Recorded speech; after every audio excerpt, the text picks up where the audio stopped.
Hey guys, time for Preparedness. Welcome back to the channel. Today's video, again, we're going over a situation happening in my local area. And it's not a life or death situation. It's not a end-all be-all apocalyptic end of the world scenario. But it is a scenario that will cost a lot of people a lot of money if they don't change their plans.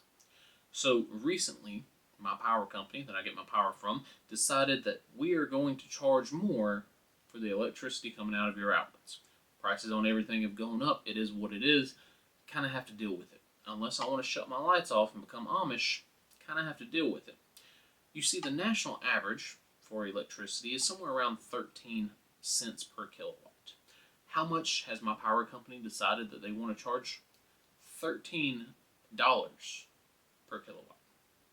Yeah, I didn't misspeak. I didn't say the wrong thing. I didn't move the decimal into the wrong place. $13 per kilowatt. And the way that they have this structured is through a peak pricing model.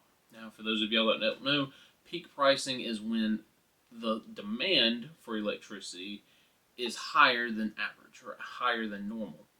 And the idea is that now people are going to get charged more during those peak hours. The way the company has it set up, and from what I understand, is you're not getting charged peak pricing, that $13 per kilowatt, every single day. Instead, what's going to happen is throughout the month, they're going to look at your peak hour rate, and whatever is the highest spike, that's the one you're going to get charged for. So let's say throughout the month, you use 2, and then over here one day you use 5 kW during peak hours. That 5 kW is then going to get charged at $13 per kilowatt. So again, I have accepted that I will get charged $13 every single month for peak pricing. Yep, I have accepted it. But as the peak numbers go up, my willingness of acceptance has gone down. Right? 13 for 1 kW, I don't like it, I'm not a fan of it, but I have accepted that on my bill every month I will see one $13 charge. Okay, yeah, it is what it is. 2 $13 charges. You know, it's not as good. Okay, yeah, 26 bucks for all my electricity I use throughout the month. Okay, fine. 3 kW, 4 kW, 5 kW, 6 kW. Ooh, now we're talking big money.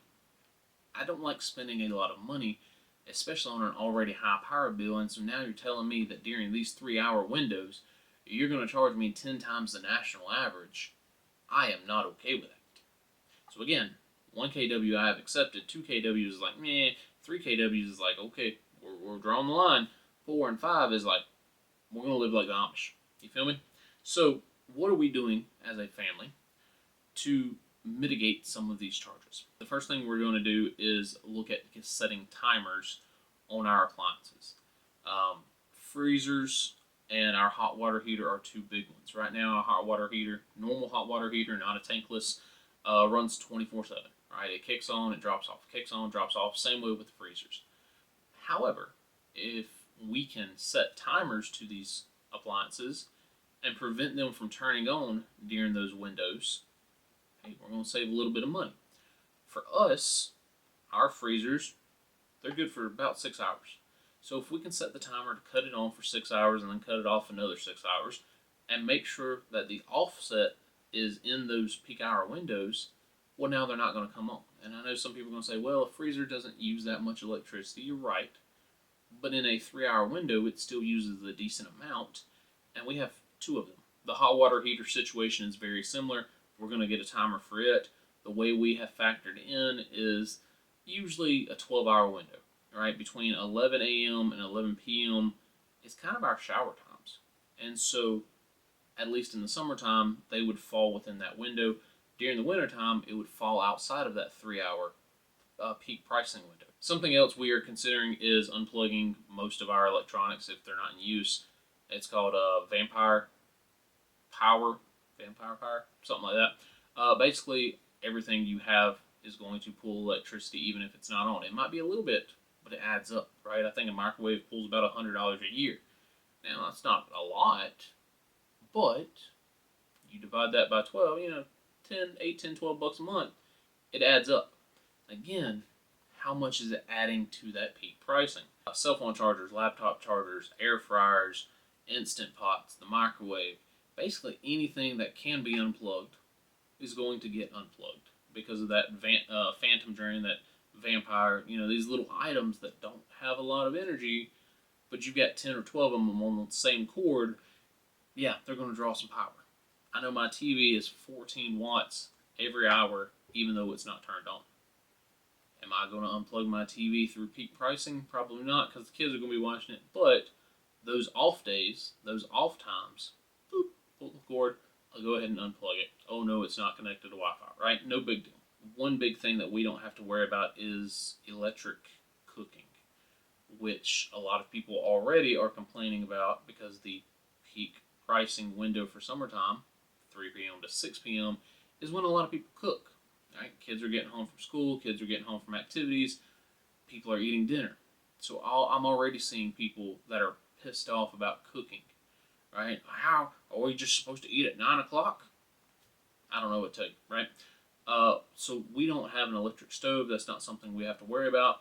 And when you think about it, yeah, if everyone's getting home and cooking dinner using the microwave, the air fryers, the Instant Pots, the electric stoves, that's why the peak is there. However, even with our propane stovetops and ovens, it still heats up the house. Wintertime is not that big of a deal. Extra heat in the house is never a bad thing until summertime gets here. And while it's not being used to cook said food, it is cooking us, which then means our AC is going to have to run harder to get the heat out of the house. We try not to do a lot of cooking indoors in the summer, but now it's going to be even less. So I have solar ovens right behind me. I got another one in front of me. We have a propane grill. We have a charcoal grill. Hell, I might buy a rocket stove, right? Something to get us out of the house and to cook a meal so that we're not heating up the house, but we are also not getting extra heat in to make it cool down further. Again, this is not a end-all be-all. This is not a end of the world and apocalyptic situation, but the more I think about it, right, I live in a very undeveloped area. We have a lot of old houses. We have houses that you drive by them and you can count the number of window units in every single window, right? And so a lot of these places don't have central heat because these homes are so old. So now you're telling these people that during the hottest part of the day, they're going to have to shut the ACs off, right? Because they're going to get charged $13 for the amount of kilowatts they used. Window units use a lot of kilowatts. And same way in the wintertime, right? These same homes that don't have central air don't have central heating. So they're using, plug-in electric heaters to heat up bedrooms and heat up houses. I used to live in a Mill Hill home. We didn't know what AC was, right? We had box fans. And then in the wintertime, we used extra blankets. That was about it. So you imagine these people who are running a lot of power. Now you're like, okay, you're running a lot of power. You're going to charge 10 times the amount of the national average to run that power. People are going to have to start thinking. I know there's a lot of states who do have peak pricing, and that's why I wanted to put this video out. I'm not begging for money. I'm not saying, hey, please send me money so I can pay my power bill. Please don't, right? I'm good. I wanted to put this out here so that people who are watching, who have been in this situation for 10, 12 years out in California, can give better tips and tricks. What other items, devices draw a lot of power that most people don't think about? One of my buddies I worked with said a pool pump. Right? I've never thought about that. I don't have a pool, so I ain't got to worry about a pool pump. But it's one of those things like, if you don't think about it, you're going to see it on the next power bill. And again, what is stopping them from charging twice that next year, 3 times that next year? One thing that we have considered is the Ecoflow Delta Pro system. I have one, and I've got a spare battery for it. Maybe I need to start thinking about how I can get this plugged up into my sub panel and actually running stuff on it, because that's kind of one of the reasons I bought it. Yes, emergency situations might be now, because my area will not allow for solar. Not that I have money for solar, but I do have money to buy some extra solar panels for the Ecoflow Delta Pro, throw them outside, and then let it run my non-important items. So again, this video is not begging for money. Please don't send me money. This video is more so for, hey, this is what's going on. it might happen to you. Right? If it's happening to us where we live, our town's growing, our city's growing, our power company has not been growing, so it could come your way eventually. What are you going to do if it does? Are you just going to say, ah, hell, I'm going to live the same way I live and get charged $13 per kilowatt? Because that is ridiculous. Let me know down below. What else would you do to save money? Are there any upgrades you would do to your home? Maybe like an attic fan or extra insulation? Is it worth it? What do you wrap your damn hot water heater in to make it not get less hot? Right? What are some more tips, tricks, and ideas that people, not only in my area but in other areas, experiencing the peak pricing model can do to save money? Because again, this ain't an end of the world apocalyptic scenario, but the more money you spend on a power bill, the less money you have to prep, the less money you have to pay off bills, the less money you have to live. So, you need to adapt, you need to change, you need to start thinking about these things. If it comes your way, it's not pretty. So guys, let me know down below. That's all I got. T2 out.